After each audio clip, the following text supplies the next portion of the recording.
And not all lenders are created equal, but all underwriting guidelines are created equal. So what this means is that some lenders profit a little more than others.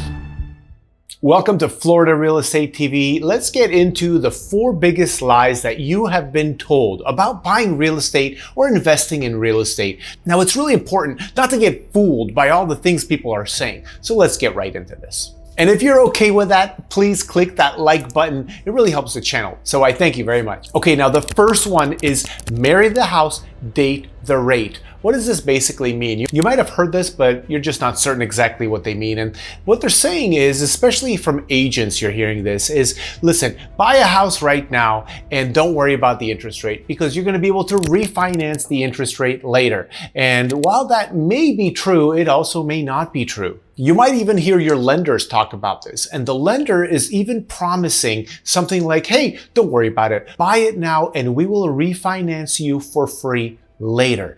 And this is something to really be careful of, because if you hear anything like this as a sales pitch from a lender, there's 2 big red flags for me. First red flag is this: if the lender is going to refinance me for free, well then how do I know that the rate sheet they're going to use won't be inflated? So here's what this means. Every lender uses a rate sheet, and the rate sheet basically talks about, hey, if you put 5% down, here's your rate, 10% down, here's your rate. And it goes a little further because then it also categorizes it based on your credit score. So it takes a lot of risk factors into consideration and then shows your interest rate and also shows how many points you have to pay, if any, to buy that rate down. And not all lenders are created equal, but all underwriting guidelines are created equal. So what this means is that some lenders profit a little more than others. That's just standard business practice. And if they're going to be offering a free refinance later, then I'm going to be questioning, hey, let me see your rate sheet for refinances and let me see your rate sheet for regular home purchases, because they might actually be making more money on those refinances than they do on the new business when they're trying to secure the client as a trusted client. So they might be using a different rate sheet for refinances than new purchases, because on new purchases, they're just trying to build a relationship. So that's the first thing. And the second thing you have to be careful of is, will the property appraise? Because when you refinance, just like when you purchased, the property has to appraise. And what that means is this, is that if you're buying a house for $400,000 and you're doing a 20% down loan, so you're putting $80,000 out of pocket to buy this property, well, it needs to appraise at $400,000. If it only appraises at $350,000, the bank is going to say, yeah, sure, we'll lend you money, but only 80% of $350,000. So now who's going to cover the difference? And that person is you, or you back out of that contract. Well, on a refinance, it's kind of similar. On a refinance, your property also has to appraise for the amount that you are going to be refinancing. So if you did a 20% down payment on the purchase and you only have a $320,000 mortgage, and let's just say you've been paying it down for 2.5 years or so, and now this has to appraise at the right dollar amount. Well, what dollar amount is that? Does it have to appraise it for the original purchase price? No, it has to appraise for whatever the loan to value is that you're getting.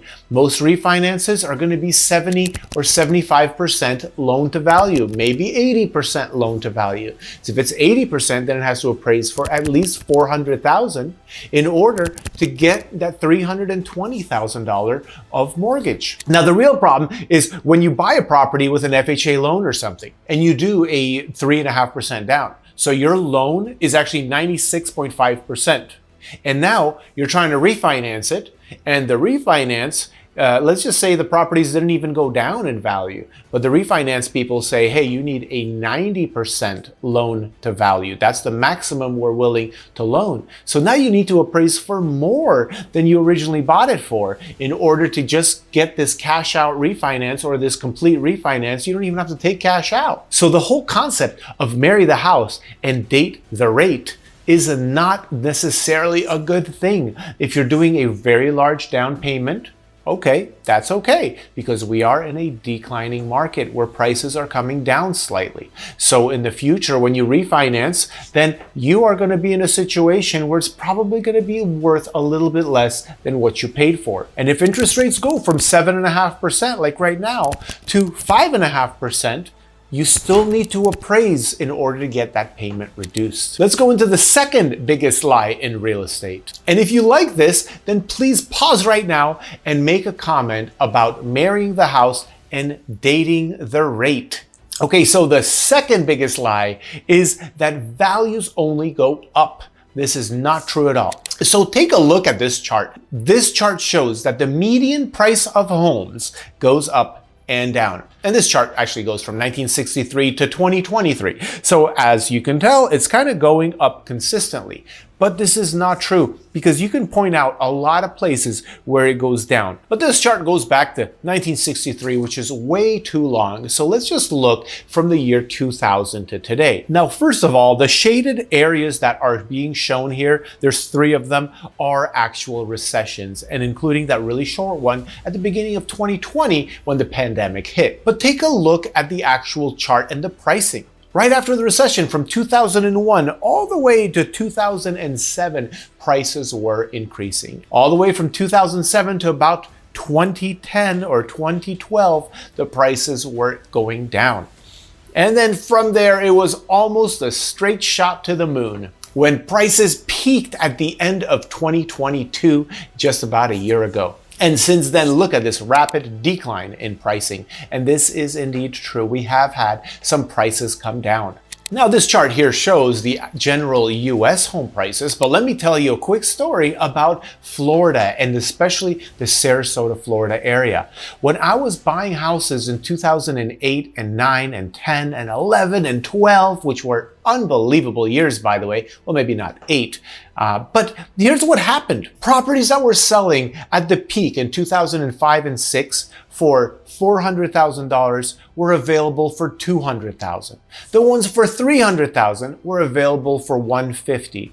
And I was shopping the best deals I could find. I was finding a lot of bank-owned properties that needed some remodeling. And what I found was that I was able to find properties in impoverished neighborhoods that were selling at the prices of the early 80s. So literally, I acquired a bunch of properties for about $15,000 to $22,000. Now, I had investors in those purchases, and we have since liquidated those properties. But the message is this, that some areas that have very quick appreciation have a very quick depreciation when the recession hits. So the values only go up? No, that is not what happens. They go up and down, up and down. But if you need a home for you and your family, buy a house, because the general trend is that it goes up. If you're only going to live there for a short time, well, maybe that's a different story. So this actually brings me to the third biggest lie in real estate, and that is that it is bad to rent. This is not true at all. I have a lot of different examples of where renting is a great idea. So first thing is, buying is not for everybody. Some people do not want to maintain anything. They just want the landlord to maintain everything. Now, landlord's not going to clean for you, but the landlord will maintain the roof and any kind of fences and the air conditioning and the hot water heater and all of that. And that is the benefit of renting, is that you are not responsible for those things in residential rentals. The second thing is if you are new to the area. So think about it like this. If you are moving, cross country and coming to Florida, and you're in Sarasota and you just don't know where exactly you want to live, because you don't want to be too far from all the stuff that you like to do, but you also don't want to go and pick the neighborhood that is not perfect for you. So you may want to rent for a year. And that's actually what my family did. When my family moved to Sarasota, Florida, I was only 13 years old. My parents decided to rent for 1 year, and it was in the Palmer Ranch area. And they loved it so much that they ended up buying in Palmer Ranch after 1 year of renting. This was a really, really good decision for them, because they got to experience all of Sarasota, the north, the east, south, west, and they really determined that this Palmer Ranch area had the right schools, had the right shopping, had the right proximity to the beach, and everything that our family liked to do. So I actually recommend renting for about a year or maybe half a year if you're just completely new to the area and you're not sure where to go. Now, the next thing I want to mention is for people who are here for the short term. So here's an example. If you are moving to an area on a job relocation, doesn't matter where you're going, and you know that this is a 5-year contract job, you may not want to buy. You may want to buy, but you may not. It really depends. And here's what I'm talking about. There are costs associated with buying. There are costs associated with selling, a lot more costs when it comes to selling. Now, you may not recoup all of your costs when it comes to a 5-year time frame or less. You may. In the last 4 or 5 years, we had a doubling of value in our local area, and in that case, it would have worked out. But when you're buying, you're probably spending about 1% of the purchase price in expenses that are not tied to the value of your home. You're spending money on the home inspection. You're spending money on taxes to record the mortgage. And of course, you're going to buy furniture, which is not at all included in the purchase price of your home. And really, as a buyer, it's not that bad. 1% of the home, $400,000 home, $4,000, not that bad. But when you're selling, that's quite a different story. And you have to make up that difference on the appreciation of the property, which you just don't know if it'll happen or not. When you're selling, you have the doc stamps on deed. You have the attorney fees. You have to record all the paperwork. You have to make some repairs that the buyer's going to want you to do. And sometimes you even have to pay for some seller concessions so that the buyer gets a little bit of money from you. And let's not forget about realtor fees, which is usually around 5 to 6%. Now, can you get away with lowering all of these fees? Yeah, sure. But on average, when I was analyzing the settlement statements from the last 20 transactions on the sellers that I've done, what I've noticed is that it's usually about 7.5% of the total purchase price of the home used as expenses. So at the very least, the property should go up in value by about 7.5%. Let's just call it 8%. So you buy a home for $400,000 in that 5-year time frame, or really before you end up selling, that property should now sell for $32,000 more just so that you break even. So renting is not bad. Renting has a place for somebody, and it may not be you, but it may be you. So consider this as an important thing, that there are costs associated. Now, what if you buy for $400,000 and then you're in a declining market all of a sudden, like we're kind of expecting it to be, and then you have to sell in 5 years and it's only worth $350,000. If you sell, you are going to lose money. You may be able to rent it actually, and you might be able to cover all your expenses until the values go up again. Which brings me to the 4th biggest lie in real estate right now, and that is about timing the market. I am hearing these conversations when people say, hey, listen, the market's gonna go down, it's gonna keep going down, so I am going to wait. And listen, I can't tell the future. Maybe you can tell the future. Can you tell the future? Please give me a call if you can tell the future, because then I will invest accordingly. But if you are the person that thinks that the market's going to go down and you're going to time the market, here's what usually ends up happening. Market keeps going down and down and down, and then it starts going back up. And you're saying, no, it's just a little fake rally and it's going to come back down even lower and lower.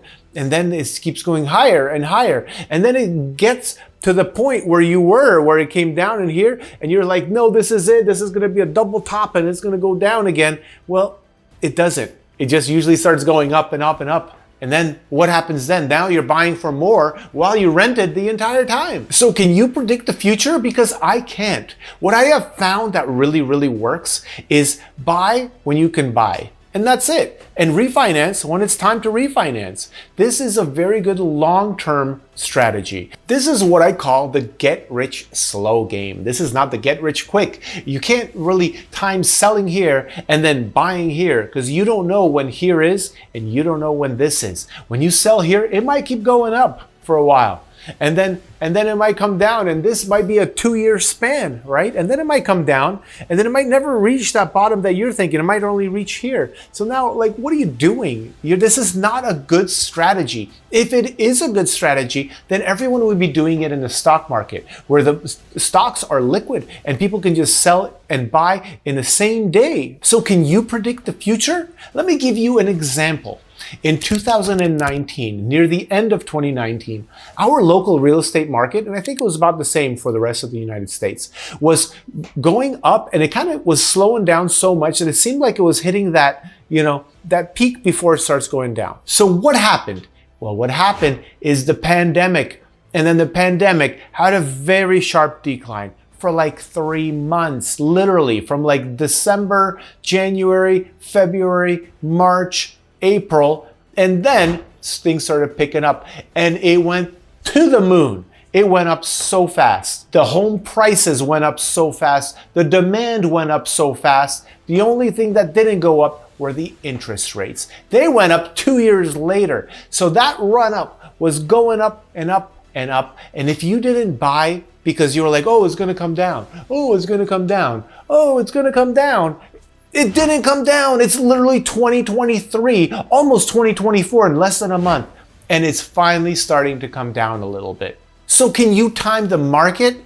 I can't. So what I do is when time is right, I buy it. I find an investment that makes the numbers make sense. I buy it. I need a house because my family's growing, or I need a smaller house because my family's getting smaller. Great. I buy a house. For my personal family, I am doing whatever my family needs as soon as my family needs it. And for the rentals, I'm doing it based on the numbers. I don't care if it's a high time or a low time. I am buying it because it makes sense to invest money and make the proper cash on cash return that I want to make. These are the biggest lies in real estate. So please click the like button. Please subscribe. I appreciate it. Thanks for watching.